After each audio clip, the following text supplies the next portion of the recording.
Israel और Hamas के बीच जंग में अब पूरा मिडिल ईस्ट जल रहा है। हमास के हमले से शुरू हुई ये जंग अब कब थमेगी इसकी कोई गारंटी नहीं है। जंग के शुरुआती दौर में इजरायल ने अपने हमलों से गाजा में जबरदस्त तबाही मचाई और कई इलाकों पर अपना कब्जा जमाया। लेकिन जैसे जैसे जंग तेज हुई, इसमें नए नए मोड़ आते गए और इजरायली बलों के लिए हर दिन अब किसी बड़ी चुनौती से कम नहीं होता है।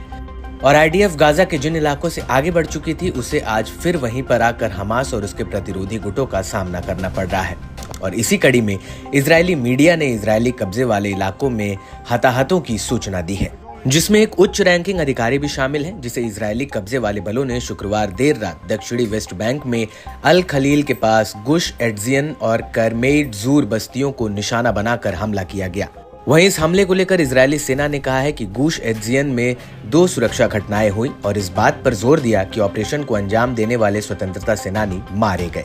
और साथ ही ये भी बताया कि ये निर्धारित करना संभव नहीं है कि दोनों घटनाओं के बीच कोई संबंध है या नहीं। इसके बाद इजरायली कब्जे वाले बलों के प्रवक्ता ने इजरायली मीडिया द्वारा दी गई जानकारी को स्वीकार किया और इस बात की पुष्टि की, जबकि कब्जे वाले आर्मी रेडियो ने पुष्टि की कि एट्जियन क्षेत्रीय ब्रिगेड के कमांडर एक कर्नल दोहरे ऑपरेशन के दौरान घायल हुए 2 लोगों में से एक थे। इसके अलावा इजरायली अखबार येदियोत अहरोनोत ने इजरायली सुरक्षा एजेंसियों का हवाला देते हुए बताया कि अपराधियों ने रूट 60 पर 2 कारें चलाई, जिनमें से एक गश एट्जियन में एक गैस स्टेशन की ओर जा रही थी और दूसरी कारमेइद जूर की ओर। दरअसल इजरायली सेना का मानना है कि दोनों घटनाएं आपस में जुड़ी हुई हैं और इसी कड़ी में येदियोत अहरोनोत की रिपोर्ट ने संकेत दिया कि इजरायली सेना दोनों घटनाओं के बीच संबंध में तेजी से विश्वास कर रही है और इसकी जांच कर रही है।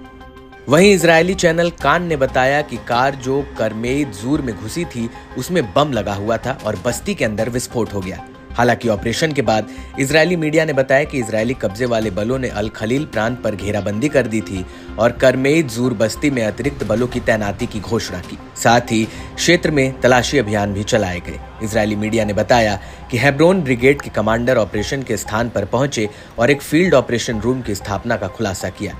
जिसमें मुस्तैरिबीन यूनिट, अंडरकवर यूनिट, शीन बेट की फील्ड ऑपरेशन, मैगलान और दुवेदन यूनिट की टीमें शामिल थीं। इसके साथ ही फिलिस्तीनी स्थानीय मीडिया ने पुष्टि की कि इजरायली कब्जे वाले बलों ने अल खलील में प्रवेश द्वार बंद कर दिए थे, विशेष रूप से उस क्षेत्र के दक्षिण में जहां ऑपरेशन हुआ था, और हेलीकॉप्टर की मदद से सैन्य बल तैनात किया गया था। हालांकि दोनों ऑपरेशन के कुछ घंटों बाद हमास की सैन्य शाखा शहीद इज एड दीन अल कसम ब्रिगेड ने एक वीडियो जारी किया, जिसमें लिखा था कि प्रतिक्रिया आपको गर्वित पश्चिमी तट के दक्षिण से मिली है और इस बात पर जोर दिया कि अभी और भी बहुत कुछ आना बाकी है।